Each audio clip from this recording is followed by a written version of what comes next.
গুনাহ বেশি হয়েছে, মন খারাপ করো।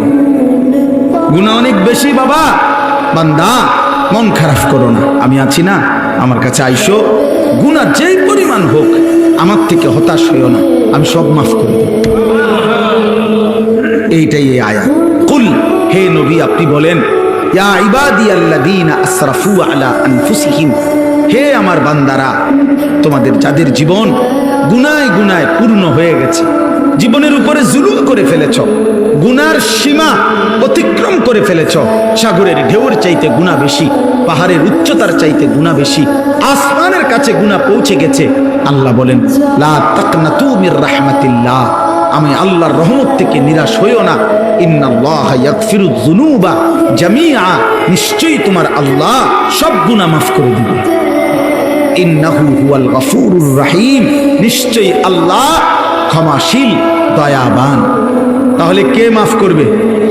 কি পরিমাণ মাফ করবে? অর্ধেক, 80 ভাগ, কত ভাগ? 100 ভাগ, সব মাফ। আল্লাহ বলছে বান্দা সব মাফ করে দেব, সব। কারো কাছে যাইও না, আমার কাছে আসো। এখন শর্ত হইল, প্রশ্ন হইল, মালিক কি করতে হবে আমাকে? যদি মাফ নিতে হয় আমার করণীয় কি? তো আল্লাহ বলেন 3টা কাজ। কয়টা?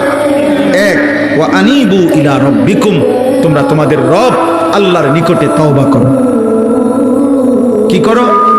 এই আনিবু মানে ইনাবাত, মানে তওবা, রুজু, তোমাদের রবের কাছে ফিরো, তওবা করো। তওবা কিভাবে করে? 3 ভাবে।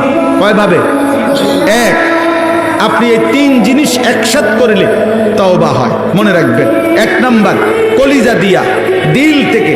মনে রাখবেন আপনার কলিজার শেষ অংশটাও, দিলের শেষ শব্দ আল্লাহ শুনে, তাহলে অন্তর দিয়ে আপনাকে প্রথম বলতে হবে, আল্লাহ আমি সমস্ত গুনাহ ছেড়ে দিলাম। 2, আর করব না, ওয়াদা দিলাম। 3, আমি লজ্জিত মাওলা, আমি মাফ চাইলাম। আল্লাহ বলে, যদি 100 দিল থেকে বাস্তবিক অর্থে গুনাহ ছেড়ে দিয়ে আর করবা না, ওয়াদা দিয়ে মাফ চাইতে পারো, আমি আল্লাহ ওয়াদা দিলাম সব মাফ করে দিলাম। অতএব আমাদের অন্তরের হালাত আল্লাহ জানে কিনা? বলেন না, জানে কিনা? তিনি সব বুঝে কিনা? এই জন্য খামখেয়ালি করলেন তো। আমরা বিড়ি খাইতে খাইতে আস্তাগফিরুল্লাহ আস্তাগফিরুল্লাহ, কি তো কি শুরু হইলো দেশটার মধ্যে? না, কিতা শুরু হয়েছে? বিড়িখানা শুরু হয়েছে, বুঝছেন না কি শুরু হয়েছে? চা দোকানের টেলিভিশনের দিকে তাকায় তাকায় কয় আস্তাগফিরুল্লাহ, দেশটার মধ্যে কি ফিডাফিডি চলছে, এটা নিয়ে আস্তাগফিরুল্লাহ। এই বেড়ি দেখে দেখে নিয়ে আস্তাগফিরুল্লাহ। এক বুজুর্গ